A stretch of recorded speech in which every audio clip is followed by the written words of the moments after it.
Hello everyone, my name is PolishLynx and welcome to another production from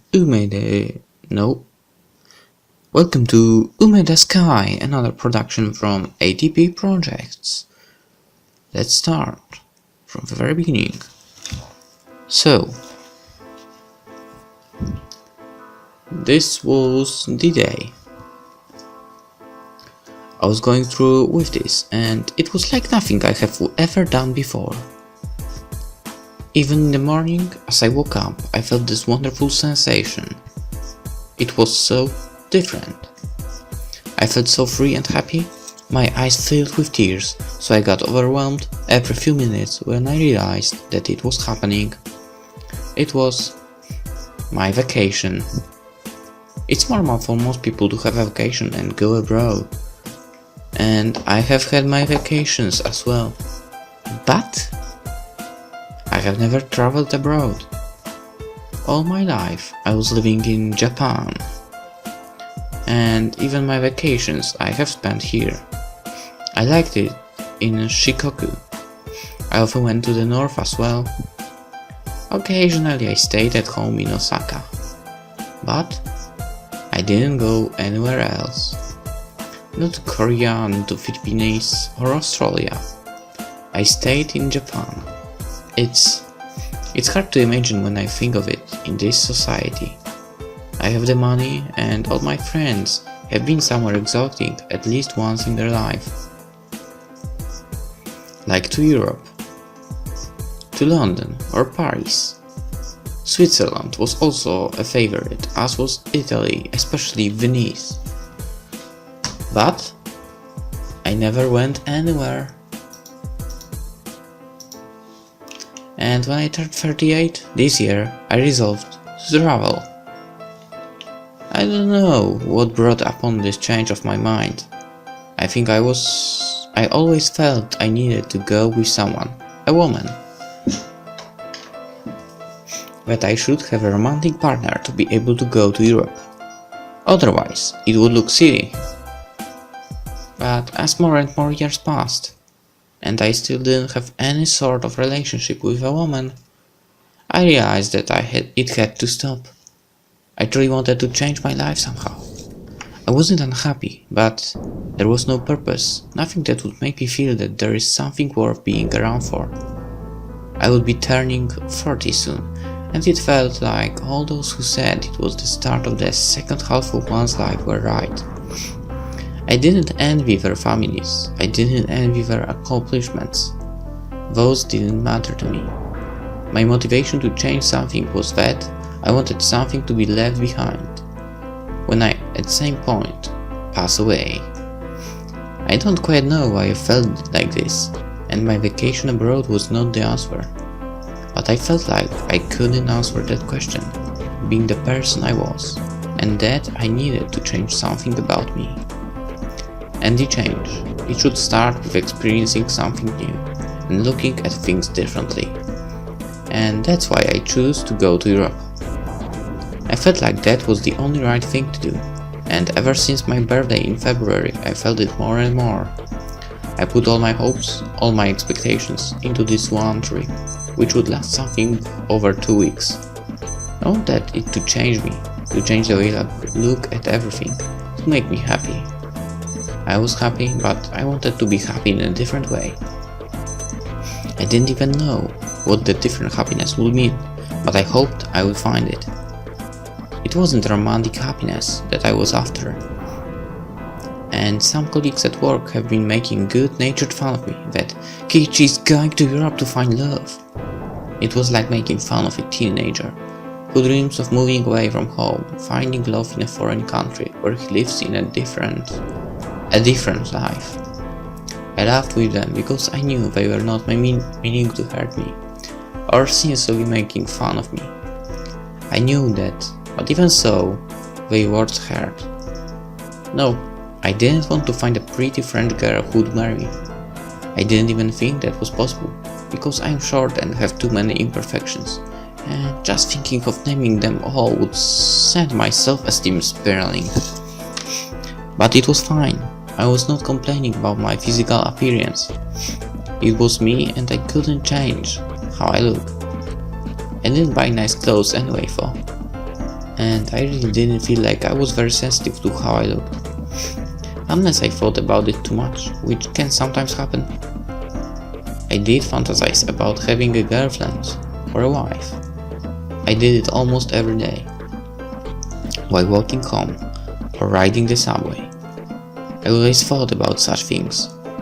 And it was also true that I was thinking up stories of how my vacation would be. How I would meet a girl there. How we would go to Monaco together. But that was what I always did, and it didn't make me feel as though it was some kind of subconscious frustration. My expectation from Europe was, I didn't quite know more than to say it was that special kind of happiness. And I have already given up on trying to grasp what it was exactly. I was thinking that once I would feel it, I will know. And I was convinced that I would. Some of my friends have been warning me a little. I have told them how I was looking forward to Europe. And they have cautioned me not to get excited too much or build up expectations which are too high. Europe was, they told me, much less organized than Japan, dirtier, and often a bit run down in places. And even though that oddness was part of its appeal, I was told it was often more annoying than nice. Places like Paris, Venice, or Monaco, which were full of tourists who are gathered around the main attractions. And the people who were either annoyed by the tourists or trying to rip them off somehow. They said I should set my expectations appropriately. And that Europe wasn't the magic place that romantic films made it out to be. I knew that, of course, but it was hard for me to listen to them. For me, this vacation wasn't just about going to Europe. I made it into a symbol as well. Something that would mark a change in everything for me. The end of something, and the start of something new. And I also knew that such things never really last. I would come back after those 2 weeks, go back to work, and in a few weeks be in the same cycle as I was before. The courage, the optimism, and energy would be gone. Because changing oneself is much easier in a new environment. But I would be returning to my old one, and so, should the change be only perceived or superficial, within weeks home I would be back to my old self. I, however, didn't believe that. I was convinced I would find something in Europe that would help me become the person I wanted to become, and feel different about, well, everything. And so, there I was. Well, actually, it's possible to change yourself by doing something ridiculous, actually.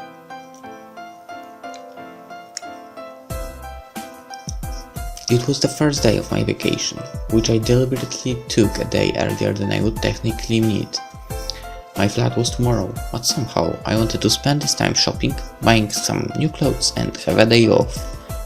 I loved the idea, and I loved the atmosphere of today. I was already back from shopping at a center very near to where I lived.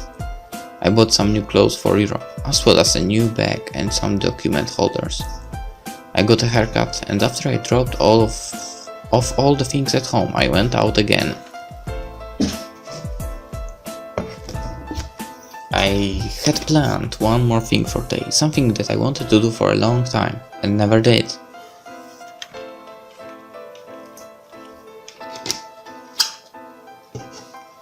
I lived in Osaka for all my life. I saw how it was built and even remember how I saw its grand opening being reported in the newspapers. It was the Umeda Sky building. Of all the buildings in Osaka, this one I liked the most. It was spectacular, but I felt not very pretty. It was recognizable, but not too original. Somehow, it felt like the perfect building, at least for me. I never understood the criticism it received, and found myself always defending its design, location and purpose. But I've never been up there. Once or twice I was near the base of the building, but it was never with the intention of going up. I guess, much like my vacation, I always felt I should go with someone else, and that going alone was strange. But today, one day before I leave for Europe, I wanted to do it and go up the Umeda Sky building. I felt it was a good thing to go because I really wanted to change it all. I didn't want to wait until Europe. That's why I took this day off, and that's why I felt so happy when I was buying new clothes and doing something during the time when I would normally be at work. It was this happiness, this excitement, which I wanted to feel all along. And I knew that it was all the right thing to do, because it was this happiness I wanted to feel. I didn't know whether it was about what I was ultimately looking for, but it was the first day and I felt it went just the way it should be going. I was relaxed as I walked towards the base of the building. It was very hot, the summer was just beginning, and after the initial hurry to get myself equipped, it was all slowly getting to me. I've done everything I needed to do. I have everything I wanted to get. I need only to pack in the evening, and tomorrow I will be in France. This day, this late morning, early afternoon, I could do whatever I wanted. And I was doing something that I wanted to do all this time. I also felt that I could now relax my mind, and all the thoughts I had, all my daydreams, I could have them without any stress again. As silly as it may sound, should one say it in front of friends, I really planned to daydream during my vacation. I often made up stories on my way to and from work, but now I also wanted to use the different surroundings of Europe to dream some more. I know it felt really strange, but it was just a way of thinking about things. I walked on in that heat, and I couldn't help trying to dream like that just to see how that would feel. The Umeda Sky building. What if it was owned by someone who was a successful entrepreneur? A woman. She has achieved it all, and the Sky building is the materialization of her wealth and influence. And I would be a journalist going to meet her for an interview for a magazine I write for. Her name would be Elisa Immonen, originally coming from a shipbuilding industry.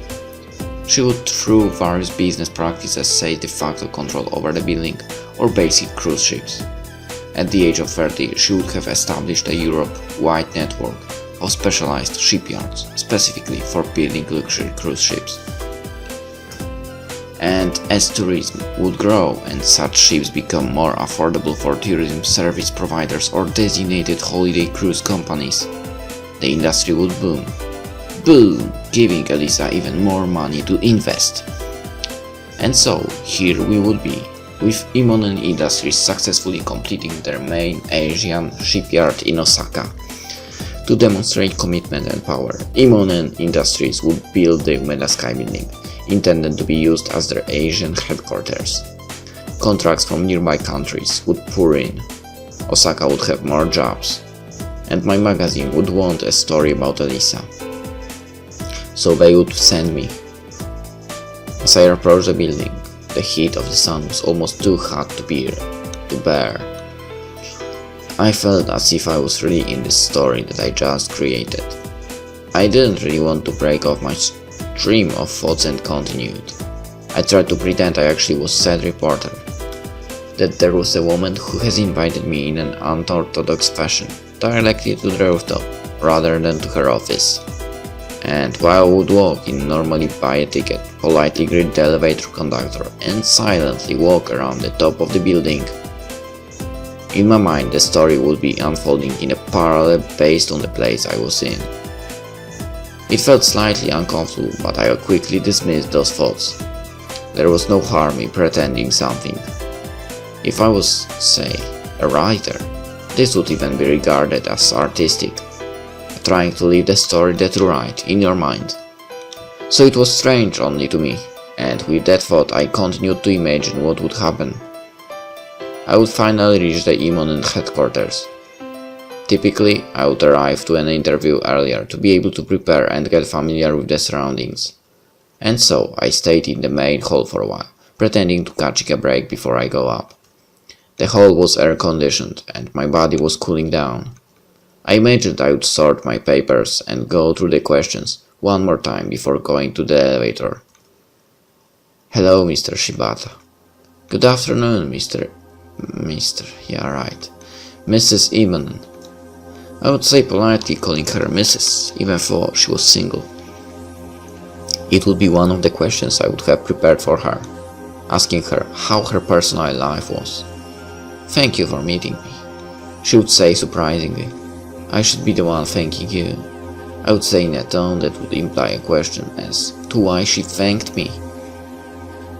Elisa would be a person who was very often interviewed but who rarely gave interviews longer than 15 minutes. Exactly, it's been over 15 minutes, so let's end the episode here and we'll continue with that story in the next episode. Hope you enjoyed so far and see you then. Bye.